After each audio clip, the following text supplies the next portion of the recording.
Okay. Now we will discuss the clause number 6. Clause number 6 mainly concentrate on the risks and opportunities. Here we have some good definitions for risks, which are unwanted events that can have a negative impact of information security and the organization. And I think we are familiar with this definition. But what are opportunities? Opportunities are actions that an organization could undertake in order to improve information security, and it can be a part of ISMS continuous improvement.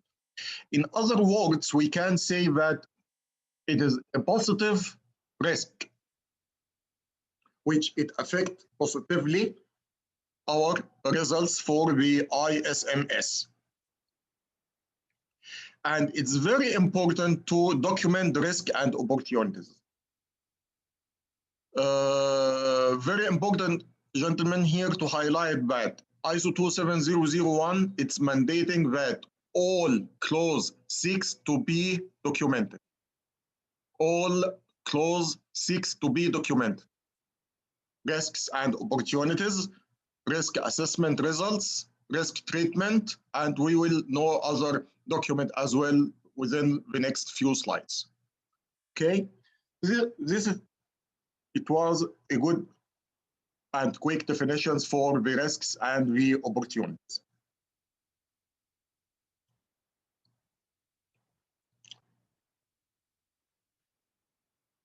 Then we have clause 6.1.2 for information security risk assessment.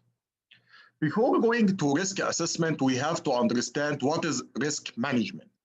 What is the risk management? Risk management is a process of how to deal with risks within an organization. How to deal with risks within an organization and how you can treat these risks. You remember when we said that the ISO 27001, mainly it concentrates on assets. Okay, we know the assets, we know the criticality of these assets, then we will start a risk assessment to define what are the vulnerabilities of these assets, what is the likelihood of these risks, what is the impact of these risks on our organization and our assets, and what is the risk level, and what is the importance or the criticality of this risk on our organization and its operativity. Based on this information, we will define the risk treatment. We will define the risk treatment. Okay, then the risk management consists of 4 steps. Any risk management consists of 4 steps. Number 1, we have to define or develop the risk management methodology. Gentlemen, what is the meaning of methodology? What is the meaning of methodology?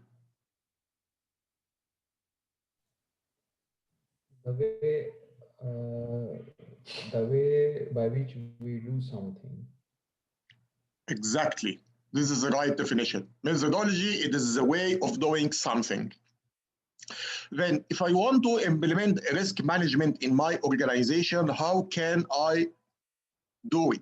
I have to define risks. I have to define what will be the risk level. I have to define what will be the likelihood options, what will be the impact options, and so on. There are a lot of information which you have to define. You have to make a strategy.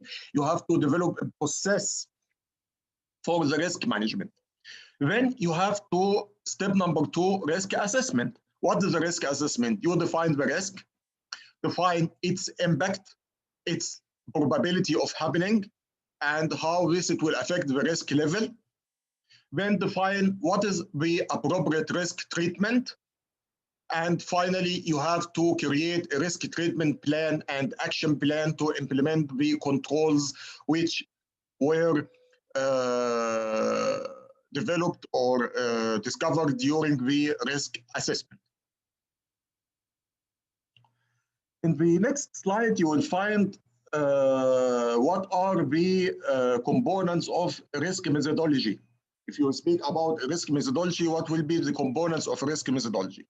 Risk methodology, it consists of risks level.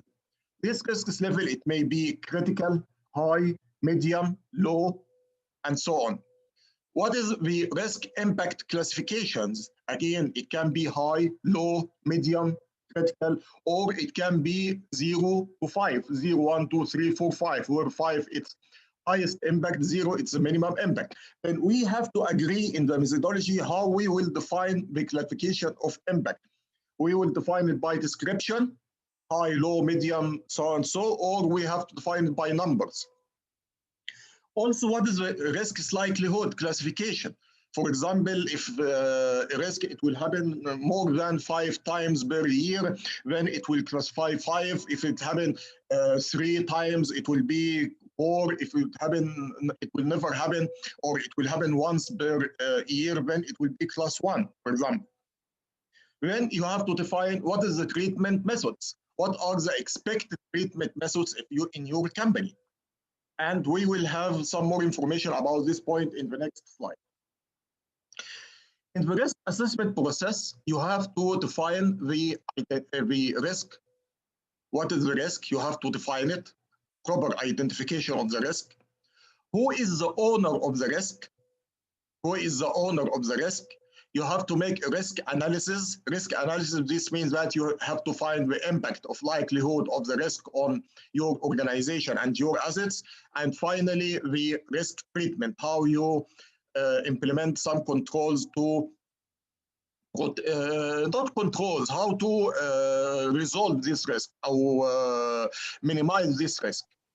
Excuse me, what do you mean by risk owner? Excellent. This is my question now. I want to say, who is the risk owner?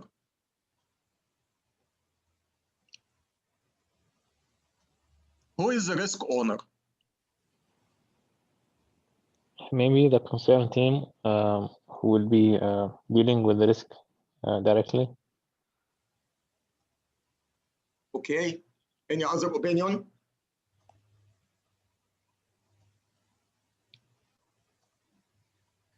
Okay, gentlemen, risk owner, it must be from the business who is responsible for the asset.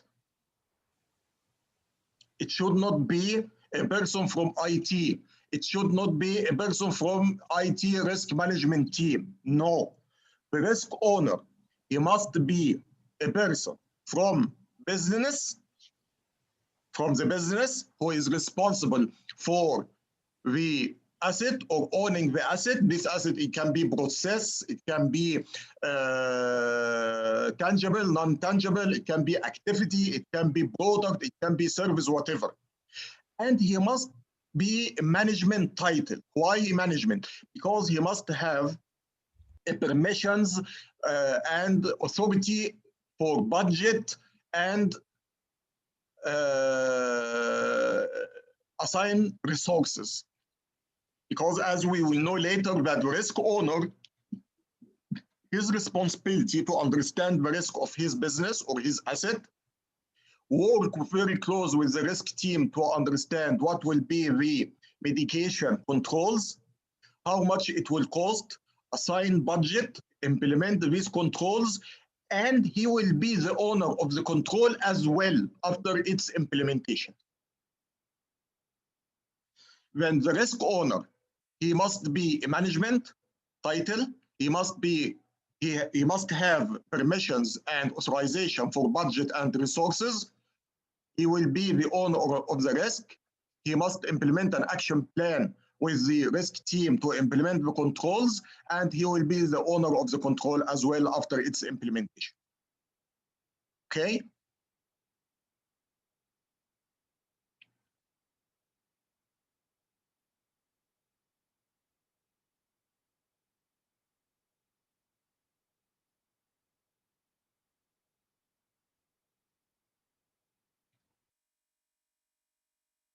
Okay, we have some definitions here related to the risk assessment. Identification threats means listing what can happen with negative impact. This to identify the threat. What are the threats which it can compromise your asset or your network? Vulnerabilities. What is vulnerability, gentlemen? What is the definition of vulnerability?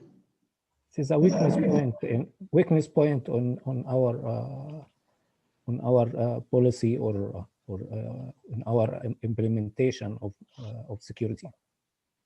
That's right. In general, vulnerability means a weakness. Vulnerability in general means weakness. When I have some assets, I have to find what are the vulnerabilities of this asset. This asset may have vulnerability from manufacturing, from design, from operation, from management, whatever any vulnerability. Vulnerabilities, it should not be technical vulnerability. No, it can be some management. For example, when I say what is the vulnerability of a firewall, it can be that the staff who are responsible for configuring this firewall, they are not educated enough. This is not a technical point. This is administration point. That the team, they are not qualified enough, then they will not be able to configure the firewall properly to mitigate the risks. Okay. The risk owner who is responsible for dealing with the risk, and we discussed this now, and the risk analysis, which is defined by the impact and likelihood.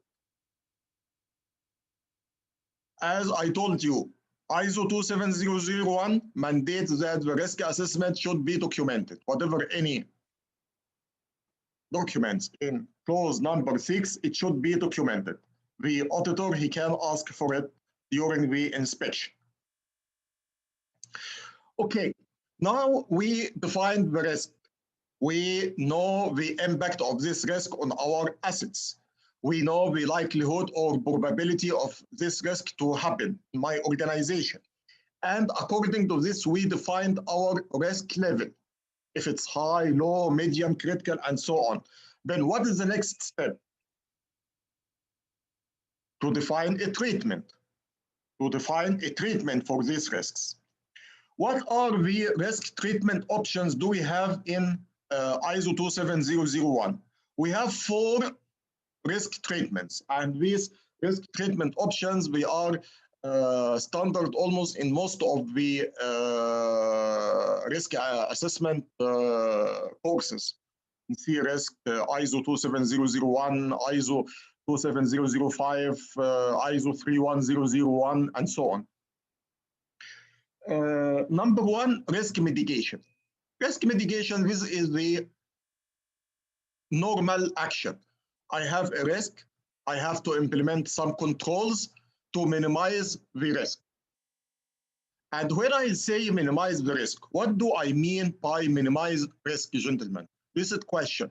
What do I mean when I say risk minimizing or minimize risk? What is it? What do I mean? Now we have some concepts of the risk assessment.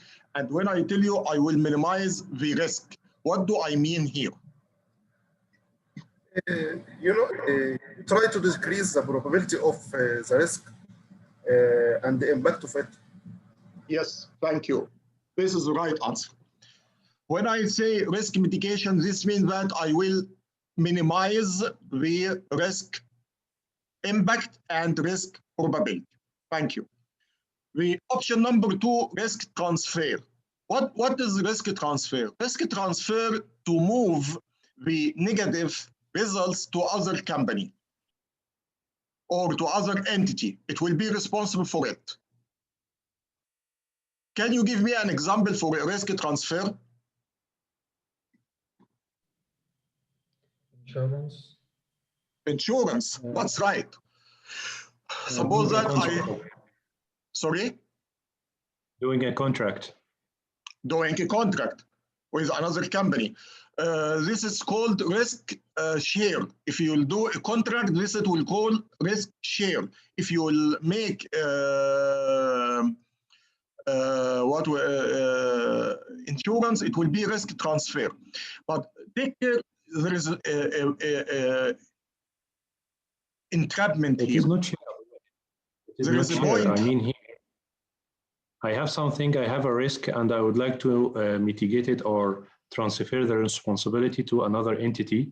So I made a contract to a vendor in order to take the risk and take all of the activities that including the risk. The share, I think it is for the positive risks, not for the negative risk. Share, it's not a positive, because in some situation you want to share negative results with a holding company, for example. So because there is opportunity, so it will be share. The opportunity usually it's positive. No. In some situation, you may a small company and you want a big company to sponsor you. Then transfer, it's not or share, it's not for positives. Not only for positives, it can be for negative as well.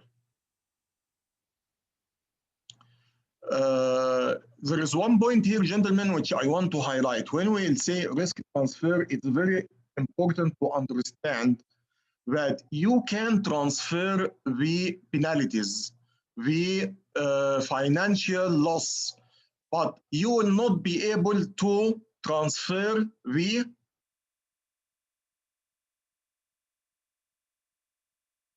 repetition effect. My data center is down and I am not able to deliver my service as a cloud service provider for the user. Okay, it will cost me 30 days until my data center it will be built. This means that I will lose $1 million during this month. When the insurance company, it will pay me this $1 million. That's great. But what about my customers? They will lose their trust in me. They will lose their trust in my service. They don't have the trust that my service have high availability and their data it's maintained. When risk transfer, it's very important to understand that it will compensate you for financial results. It will not compensate you for other loss. Okay, this point number one. Point number two, in some situations, if you have a risk, its effect, it may not appear immediately. It may take some time. So the negative effect, it will appear after 1 month, 2 months, 3 months, 4 months, whatever. When in this case, if you have a risk transfer, it will not be a good or outstanding solution, because the insurance company, they have to close this case and it will close it within when the risk happened, and they will compensate you with some money and it's over. Then if you faced any problems later due to this case, it will not be compensated anymore. Then this is the risk transfer, and you have to take care about it, because you will find some questions, a lot of questions in the exam working about this transfer, risk transfer. You have to know that they will be compensated financially, but it will not compensate for any other loss. Okay. Risk avoidance. What is risk avoidance? I made my risk assessment and I found that, number one, the cost is very expensive for any controls to be implemented. The cost is very expensive for any control to be implemented. Plus, the management, they refuse to take the risk. When the management refuses to take the risk, and the cost is very expensive to do the controls or to implement controls to mitigate the risk. Then what is the point? The point to avoid the risk. What do you mean by avoid risk? Cancel or avoid the reason of this risk. When if you have an application and this application, it's risky, then I don't want to do this application. I will not have it. If I want to have a website over the internet and the security controls, it will be very expensive. I will not have this presence on the internet at all. If I have a process, I will cancel this process. This is avoidance, to avoid the risk reasons. I will avoid it completely. Then we don't have any risk here. Finally, we'll have the risk acceptance. Risk acceptance means that I will accept the risk. I will not take any action regarding this risk. My question, when do you accept the risk? When do you accept the risk? When you are not able to transfer or mitigate it. I can avoid it. Or avoid it. No?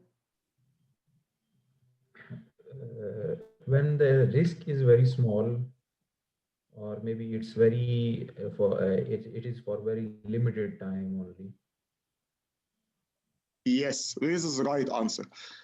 In other words, you can accept the risk in a case if the cost of the risk itself is less than the cost of the controls. I have a risk, it will cost $1,000 if it happened. If I want to implement a control, I have to implement some devices, and this device, it will cost me $10,000. Then it will be better to accept the risk in this case. Then, if you allow Yahya here, acceptance here, this is, it calls, forgive me because it is just the same definition, and I see some contradicting here between the terminologies here and the terminologies there in B&B, but the acceptance here, there are two types. I'm not sure the same here or not, active and passive. Yes, I agree with you. An active one, in case there is a small risk and you can accept it. The passive one, these are the ones that you are not able to transfer or mitigate or avoid it, and you don't have other options, and you need to accept it. And you don't have. Sorry, well, there is nothing called I don't have an opportunity to avoid it. Because avoid means that cancel this process or task or whatever. Then to say avoidance, it's not an option. Of course not, it's an option. No, sometimes you have to do something that, and I mean, it is, you need to do it, and you don't have the flexibility to either change the response in order to avoid it. So in this case, you will accept it. I prefer Yoel to take this as offline because, frankly speaking, I don't want to confuse the gentleman here. What you are speaking about is a terminology from project management. And frankly speaking, I don't believe in the risk assessment from a project management. These terminologies are defined in, as I mentioned, in a lot of risk bodies, as ISO 27001, 27005, 3100, C-RISC from ISACA. When these are some standards, we can take the others for project management as offline to avoid any miscommunication with the other attendees. Okay? Okay. Okay. Okay. Then these are the risk treatment options which we have it in our situation or in the mitigation, transfer, avoidance, and acceptance. And here again, although you can transfer the risk, you cannot transfer the risk consequences, especially over long time, which we discussed. Okay, here one of the expressions which is very important for us, statement of applicability. This is statement of applicability. Statement of applicability, gentlemen, this is a document, which is a mandatory document by ISO 27001, and it lists all the applicable controls from Annex E, which you will implement in your organization, and whatever any other additional controls which you may have from other standards. Then statement of applicability, we call it in some situation SOA, SOA.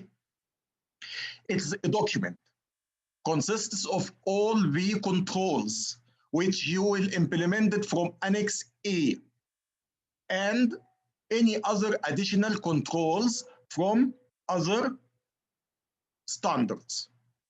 A question here, when I say lists all applicable controls from Annex A, We mentioned that in Annex A, we have 114 control. This means that it's not mandatory to implement the 114 controls. We can implement some of them only. Is this right?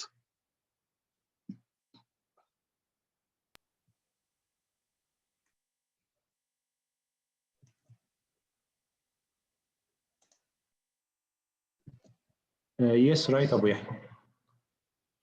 Why? Because it depends on the organization. How?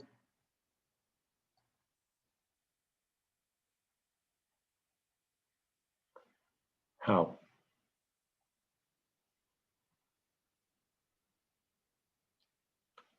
Based on each organization has its own policies and its own standards, right? So based on that, we will have a certain controls that it will applicable for them. Not all the controls should be applicable for them. No, but when I say ISO, it's a standard and it's a requirement. When if I want to comply with the ISO, I have to comply with all the ISO, not some of them according to my standards. My standards is internal developed. It's not mandatory for me. But for the ISO, it will be requirement to achieve the certificate. What I mean here, Abu Yahya, not all of the controls is applicable in my environment. Yes, this is the point. Not all the controls are applicable. Why? Because in some controls, they will say tele-networking or teleworking, that you work from home or offline, online. In some organizations, we are not allowing this feature. Then if they are not allowing the online, then the teleworking, its controls are not applicable here, right?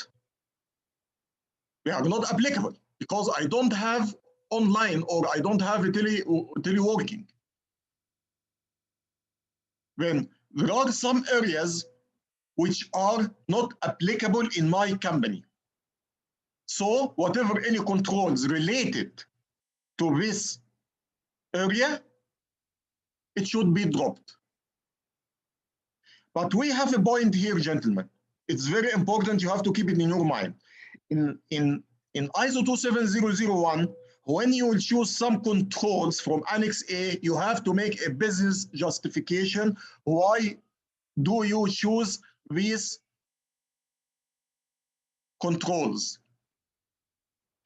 And if you will drop some of the controls from Annex A, you have to highlight why do you dropped this from your implementation. Is it clear? For example, I don't have teleworking. Then if I have teleworking, I will not implement its control. It's okay. Fair enough. I can understand. But you have to say, why did you drop it? Why you did it's not applicable? It's not applicable because I don't have it in my organization. Okay, that's fine. We can agree about this. Okay?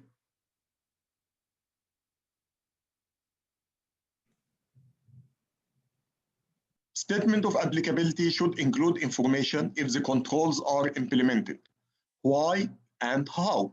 Also, the justification for exclusion of controls that are not applicable from Annex A, as we mentioned a few minutes ago. Statement of applicability is the main guidance for certification audit. This is the main guidance for certification audit. This is a very important document. Yeah, there is a very small understanding I want to build here. Can you go back to the previous slide? So the statement of applicability, so it is discussed under risk treatment. I need to link this. So my understanding is maybe to include something in the statement of applicability. This is because of we have some risk and we need to treat this risk, and that is the reason we are implementing this control. So this can be one of the justification of inclusion Yes. of control. Yes, right? yes, right. Oh, all right, all right. Because when you use controls, you use controls for mitigate risk. Yeah, correct. Okay. Okay, we have another document which called is risk treatment plan. Risk treatment plan. What is the risk treatment plan? This is a document which contains all the controls to be implemented with the relevant information for this implementation. What is the control? Who will implement it? What are the resources required? What is the budget required? Who will implement it? Is it internal company or outsourcing? What is the action plan for the implementation? And so on. Then, from where you will populate the risk treatment plan? From where you will populate the risk treatment plan? The risk assessment results. And the risk assessment results, where it is collected now? SOA. Yes, in SOA, Statement of Applicability document. In a Statement of Applicability document, it has the controls. SOA, it has only the controls from Annex A and justification, who will do it. But in the risk treatment plan, this a little bit more detailed. This the control, who will be the owner, who will implement it, how it will be implemented, when it will be implemented, how much it will cost, what is the action plan. Then it will give you more details about how the control it will be implemented. Okay. Also, risk treatment plan is a very important document, and it's considered the link between the ISO plan phase and do phase. Because in the risk plan, you find all the controls required to be implemented for the risk treatment from plan phase. When you go to do phase, this it will be very important when you will be able to implement all these risk treatment plan.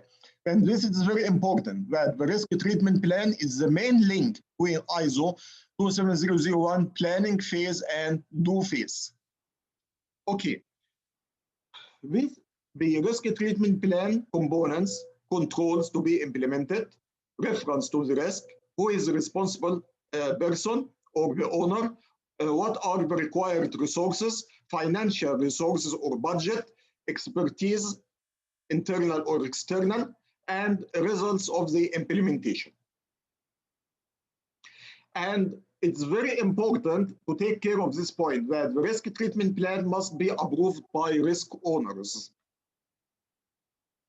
It must be approved by the risk owner. Why? Because as we mentioned, the risk owner will be the target minimize the risk, and the controls, it will minimize the risk, and by the end of the day, they will be the owner for these controls, and they will be responsible for it and its effectiveness.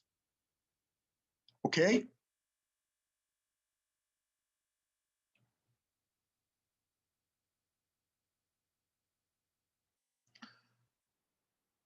Clause number 6.2, information security objectives and how to implement it. You remember when we said scope, information security scope, and we mentioned that the scope, it will be the area where the ISO, it will be concentrate on, the area which it will work on. It may be product, service, location, activities, whatever. Objectives is very important. You have to define objectives very clearly. And objective, you have to define it with clear description, with measurable target, and with a time frame. For example, I can say I want to improve my market share this year by 10%. Then this is something rigid, which I can measure, because now, for example, my market share is 20%. And when I say that I want to improve my security of my market share by 10%, this means that I have to increase it a specific value by the end of the year.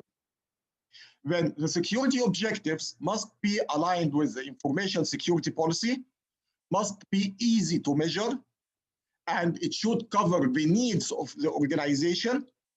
And it's very important to be communicated to the interested parties. This is very important, gentlemen, the objectives, because the objective, you will find one of the questions in the exam regarding the objective. He will play on the last point, that it should contain description, it should contain measurable target, and a time frame. If any one of these three factors are if any one of these three factors is missed, then this means that it's not a proper objective. For example, I want to improve my reputation in the market. Okay, this is description, but what is the measure? How can I measure it? Or in the time frame, within a year, within a month, within a century? I don't know. Then this is not a proper measurable target, and it's not a proper security objective. Okay, any questions?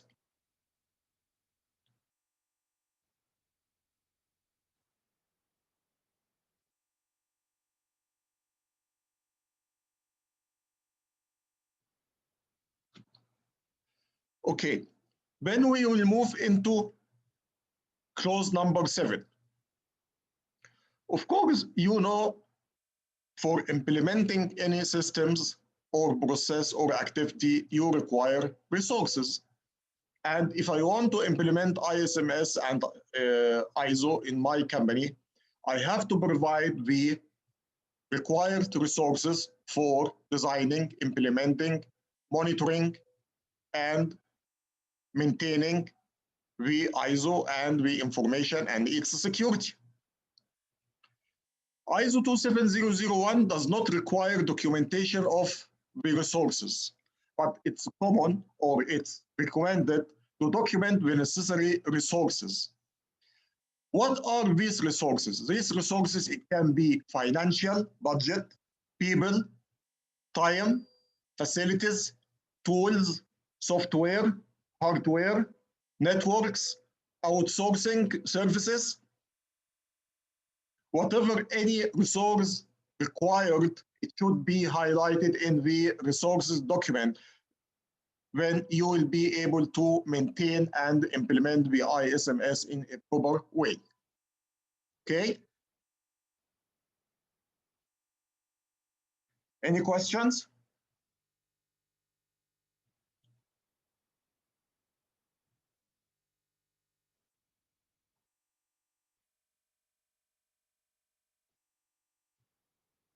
لسه في حد صاحي ولا كله نايم؟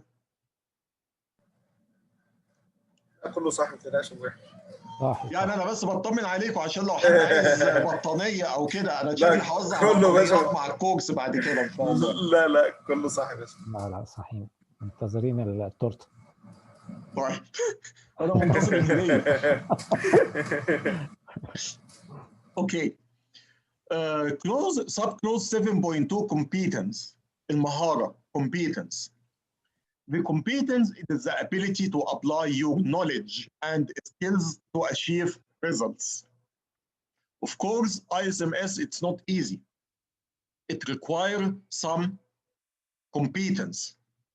And if you are a good project manager to implement the ISO in your organization, you have to utilize your resources. How we can utilize our resources?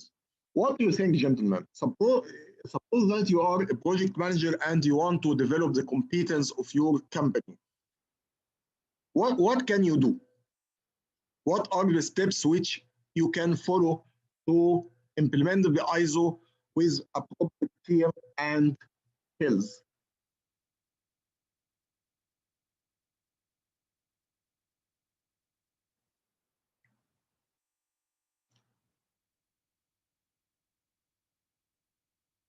Any answer?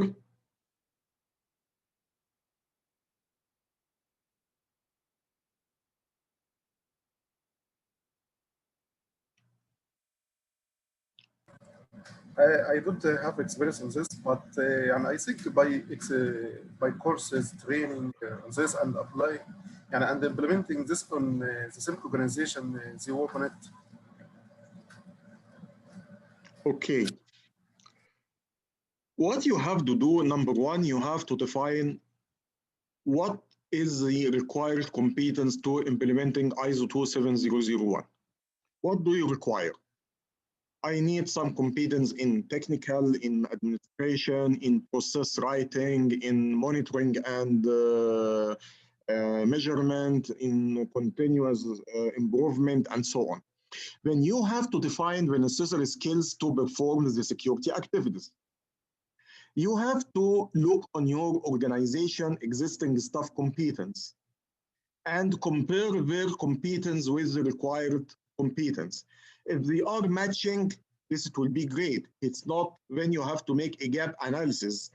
And the gap analysis, it will give you outline between or imagination for the requirements for moving from the existing competence into the desired competence.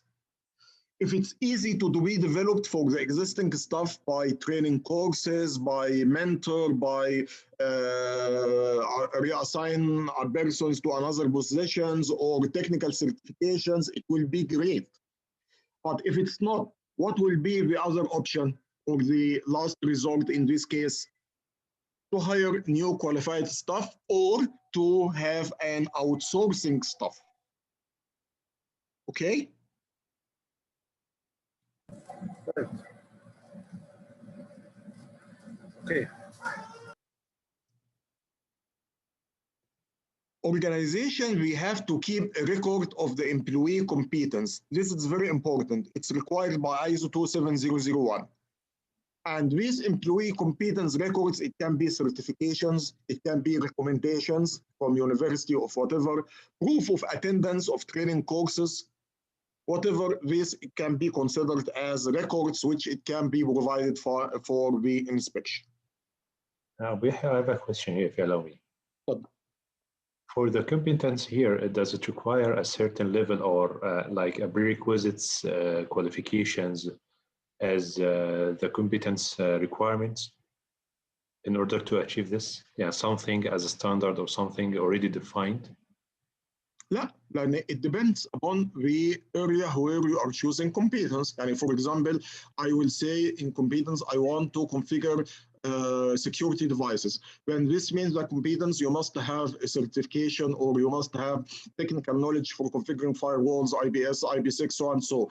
I want to have some information about monitoring software. I must have a competence about whatever, this area. Another area, it may be for policies and processes. You will have to say that in operation team, they have to know how to properly document daily processes and so on. Then depends upon each area what the tasks which you want these people to do it. According to these tasks, you have to define the competence required. There is no prerequisites. There is nothing called prerequisites. You are able to do the exercise or you are not able to do the exercise. Okay? Thanks, Aware. But here, yeah, the competence here, it can be like the qualifications, for example, that it will be defined in the job responsibility for each role. Yes, yes, it's very close to, it's related to, yes.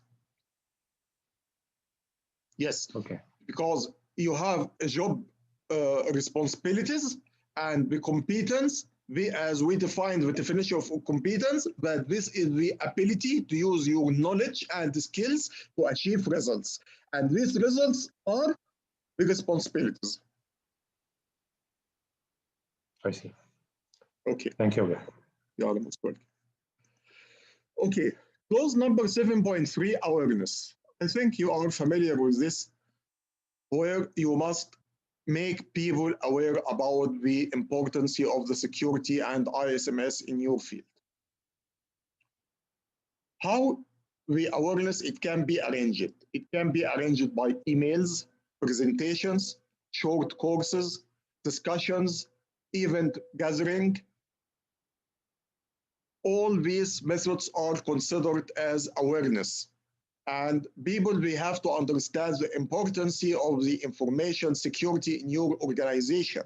And we have to understand what is their role and their responsibilities regarding the ISMS, and how they will affect the organization if they are not comply with these responsibilities and the loss which the company or the organization it may face if they fail to comply with their rules. Awareness activities, it's not required to be written. But again, as I told you, in ISO 27001, you will hear that it's not required, but it's better or it's important to create an awareness plan for the following reasons. You have to define the kind of awareness activities, the period of the awareness, the schedule, resources required, and so on. Then this means that you will have an awareness plan which is be very clear, and people they will know exactly what is required from them. What is the benefit of awareness?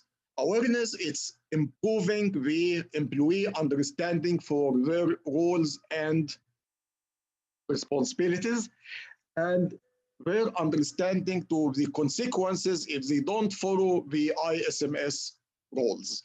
This is very important. And as we mentioned, this is our objective from the awareness, to explain to them what is the importance of the security in our organization, and if they did not comply with it, what they will, the company it will lose.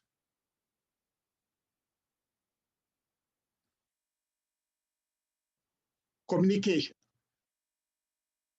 Communication is an important factor in ISO 27001. It's very important to communicate what you are doing for the internal and external parties or interested parties. Communication should define, you must have a communication plan. Communication plan should include the following data. What should be communicated?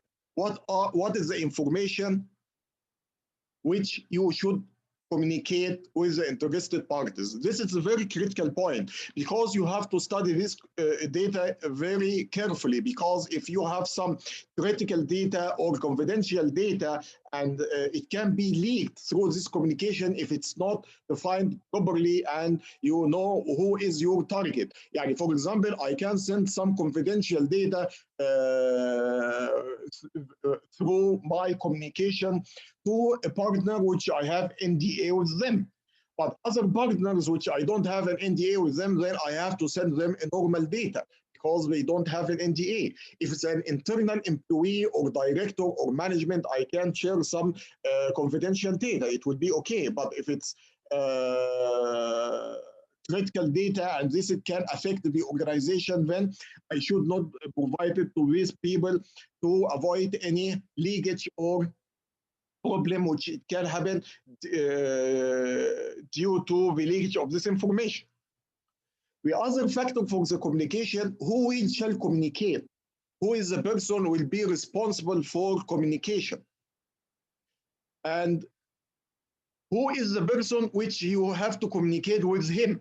Because if I say, okay, I have to communicate with the vendor, for example, Cisco. Who is in Cisco? Then you have to define a specific department or person or whatever. You have to work very closely with your vendors, and they have to make a representative from their side and representative from your side, and these two representatives will exchange data between each other. You have to define the communication methods. Is it email? Is it news groups? Is it website? Is it faxes? Whatever the type of the communication way. It may be verbal, maybe telephone calls. And what is the frequency? Is it every day, every month, every quarter?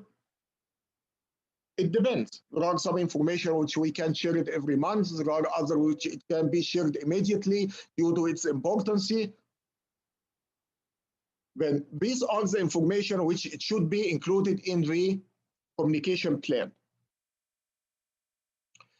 Finally, we will have the documented information.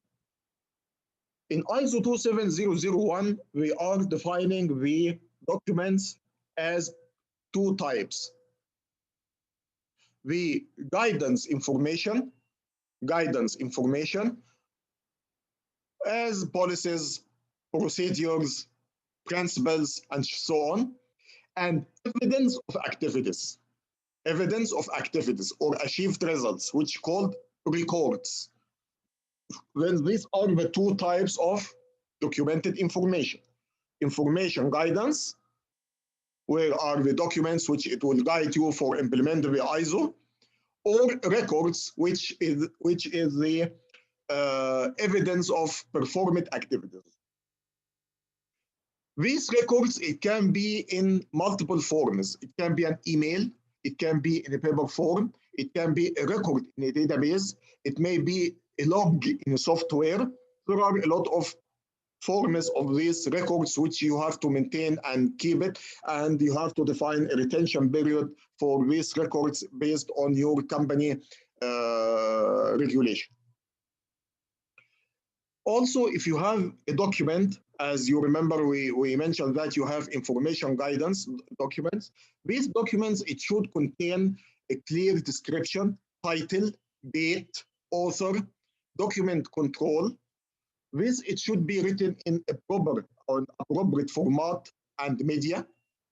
And you have to use the official language of the organization.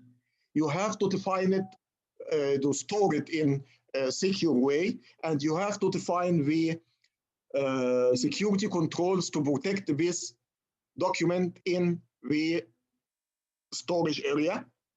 And you have to define a distribution list who is allowed to access this data and retrieve it as the information, and how this data it will be restored and preserved.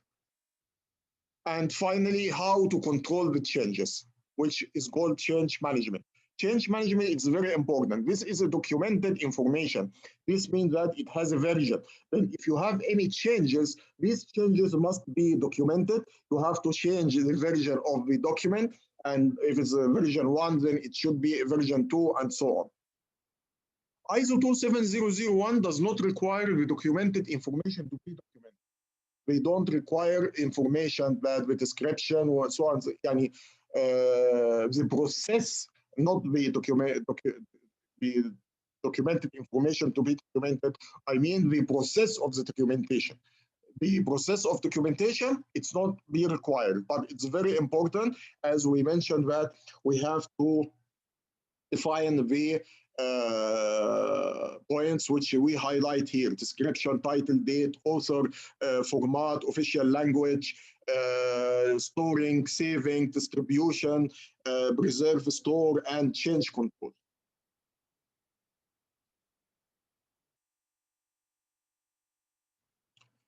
Okay, now we finished the plan phase, and we will have a break for 10 minutes to continue the do phase.